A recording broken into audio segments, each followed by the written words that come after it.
Ninapenda nichukue nafasi hii kukukaribisha tena katika mwendelezo wa simulizi yetu nzuri, simulizi ya ndugu yetu anaitwa Chaura, simulizi ya maono ya mbinguni pamoja na kuzimu.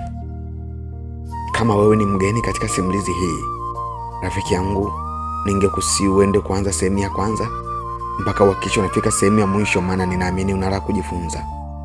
Ndiyo, kama nilivyotangulia kusema toka mwanzo, simulizi hii nimerekodia eneo la nje kabisa, eneo la wazi. Kwa hiyo usikwazike na kelele utakazozisikia, aidha za ndege au watu wakiwa wanapita. Nimetaka kuifanya wazi kwa sababu ambazo niko nazo. Nilitamani hata watu waweze kusikia pia, lakini na sababu nyingine. Ndiyo, sasa tuianze sehemu hii ambayo ni sehemu ya 12. Tuliishia eneo la mbinguni ambako Chaura ndugu yetu alifika eneo ambalo alikuta kweli watu wapo wengi na akatambulishwa na baadhi ya watu. Lakini cha kushangaza ambacho yeye alimaliza nacho katika episode ya 11, walikuwa wanaimba wimbo ambao hauishi. Ni wimbo ambao ukiusikiliza, yani unaonekana wazi kwamba ni kama wanajifunza. Kwa hiyo aliamua kuuliza, huu wimbo ni mgumu au ni nini kinachoendelea? Lakini malaika alimwambia, nini? Tuianze sehemu ya 12 tuweze kujua. Naomba usiache kusubscribe katika akaunti yangu ya YouTube. Usiache kusubscribe kwenye channel ya YouTube ili kuendelea kupata simulizi nyingi, kwa sababu mwanzo wa hii na mwisho wa hii ndio mwanzo wa nyingine. Bado tutaendelea kuzileta nyingi ambazo zina mafundisho ya kiroho kwa ajili ya kuwajenga na kukukumbusha kwamba tuna wakati ambao tutaondoka hapa duniani, so tunahitaji kutengeneza maisha yetu kabla. Baada ya Chaura kuuliza hilo swali, malaika alimuuliza kwa nini. Chaura akasema, ni kwa sababu toka nimekuja hapa wimbo ninasikia ni kama ni ule ule, tuni haibadiliki. Lakini malaika akasema, unajua huko duniani nyimbo zenu nyinyi ni tofauti na za huku.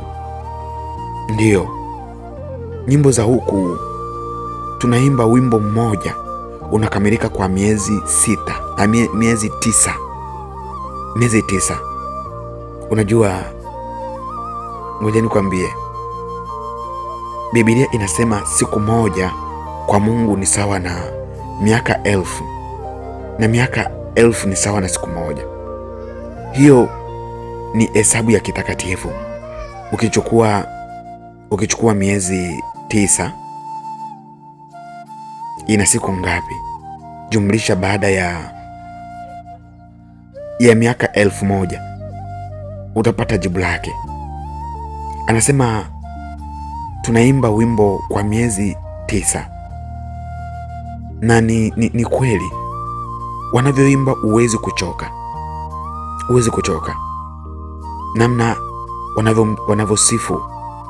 Ningelijua tu ile lugha na mimi ningejaribisha kuimba kidogo, lakini najua ipo siku, ipo dakika ambapo na mimi nitachanganyika nikaimbe pamoja na watu wa nyumbani kwetu.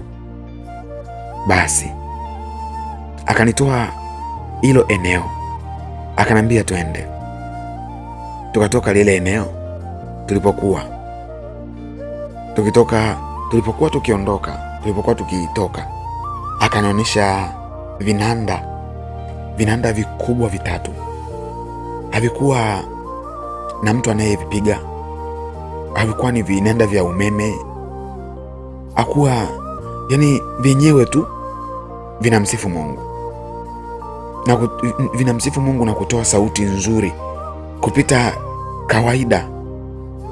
Akafungua mlango mwingine, akasema, sasa ninakupeleka sehemu ya watakatifu waliokuwa tayari kufa kwa ajili ya Injili, waliodharauliwa, waliodharau maisha yao, waliokuwa tayari kupigwa kwa ajili ya Injili.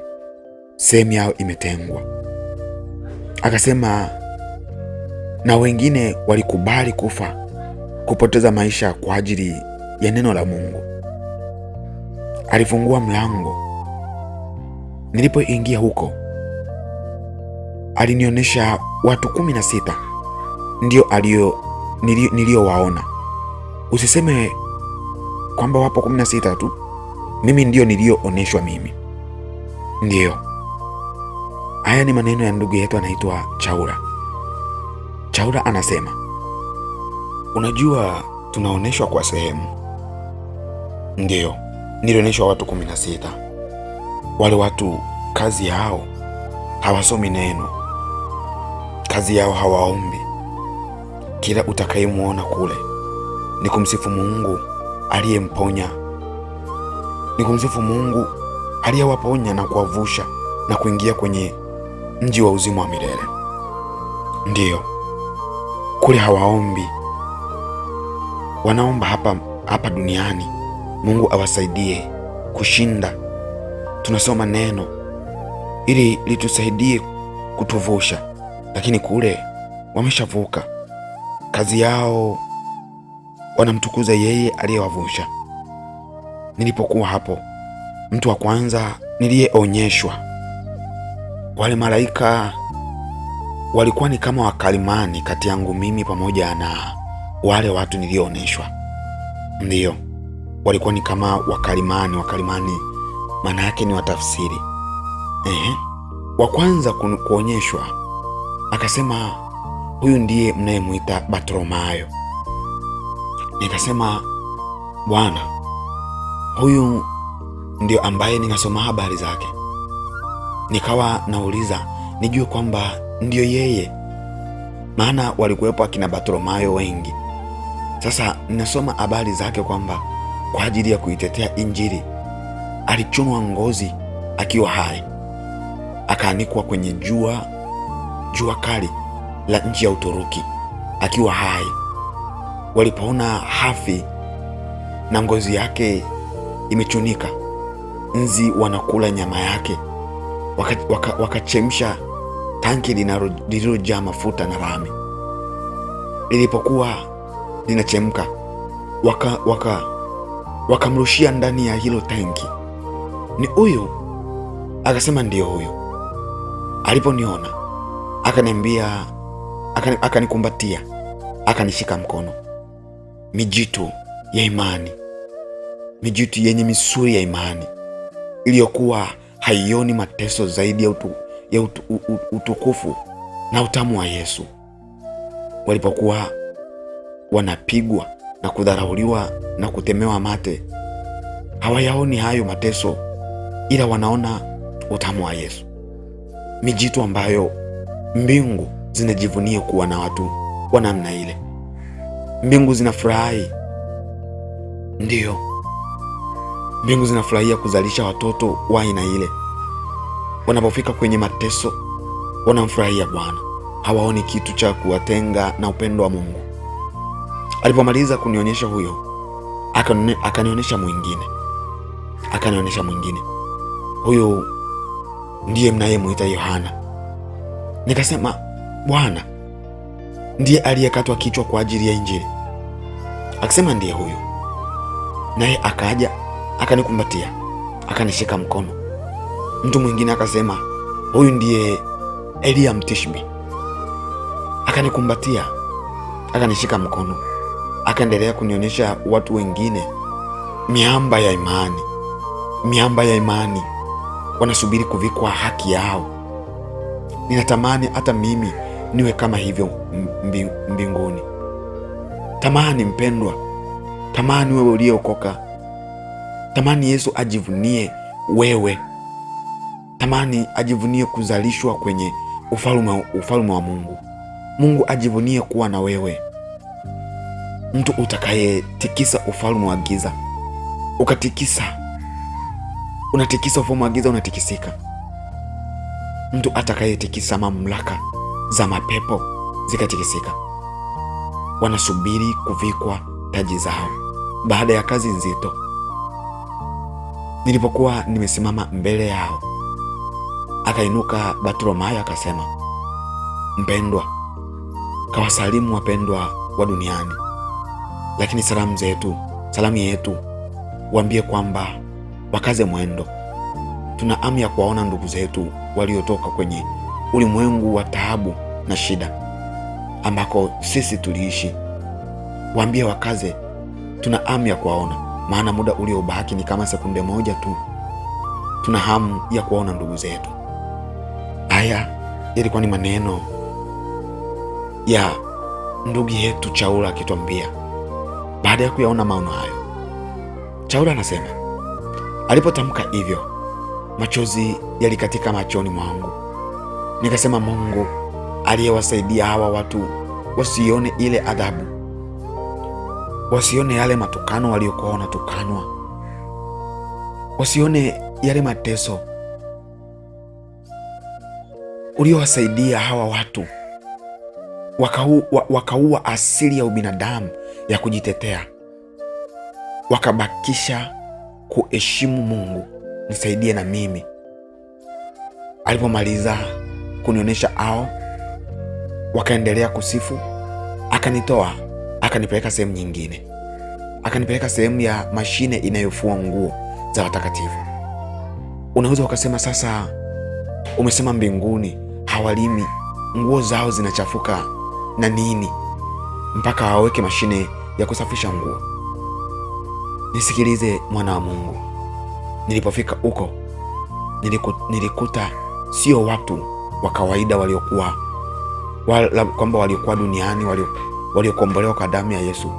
Nilikuta malaika wengi sana wako hilo eneo, na wao sio kwamba wanafua, kwamba labda wanafua na sabuni tulizoea huku za sabuni za unga. Hapana, kazi yao wenyewe ni kusifu, ila katikati ya lile eneo kulikuwa na mashine imetengenezwa kama duara kubwa sana, ni kubwa mno. Halafu kuna mkanda umetoka huku unazunguka, umeingia tena umo ndani, unatokea upande huu. Kwa hiyo sikufunuliwa umo ndani kumetengenezwaje, lakini umo ndani ndimo kulipokuwa kunafuliwa nguo. Zikifuliwa zile nguo zinatoka, zinanyoshwa huko ndani, zinazungushwa kwenye mkanda, yani zinapita juu ya mkanda. Kama uliwahi kuona zile ngazi za kutembea, ndio tunasema najaribu kusema ngazi za kutembea ili uweze kuelewa. Uliwahi kuona movie, unaona zile ngazi watu wanakuwa wanatembea. Sasa zile ngazi zinakuwa zinazunguka zenyewe. Kama uliwahi kuona, nikitumia neno ngazi utanielewa vizuri. Ndio, kwa hiyo zilikuwa zinapita humo ndani, zinafuliwa. Zikifuliwa zinatoka, zimenyoshwa huko ndani, zinazungushwa kwenye mkanda, zinaingia tena kufuliwa. Zinapotoka na kuingia, zinafuliwa na kutoka, zinazidi kung'aa kuliko ule mwanzo. Zinapoingia tena zaidi, ni maelfu na mabilioni ya nguo nyingi sana, lakini kila zikitoka na kuingia zinazidi kusafishwa, zinatoka na kuingia na zinazidi kung'aa. Haya ni maneno ya ndugu yetu na rafiki yetu anaitwa Chaula. Hii ilikuwa ni sehemu ya 12. Chaula anatuambia haya, anatuhadithia haya. Mimi ninaitwa Genius Amon, na kuomba usiache kusubscribe katika channel yangu ya YouTube ili tuweze kuendelea na kujifunza. Utupe support ya kuweza kuwafikia wengi. Tukutane katika hatua inayofuata. Bye bye.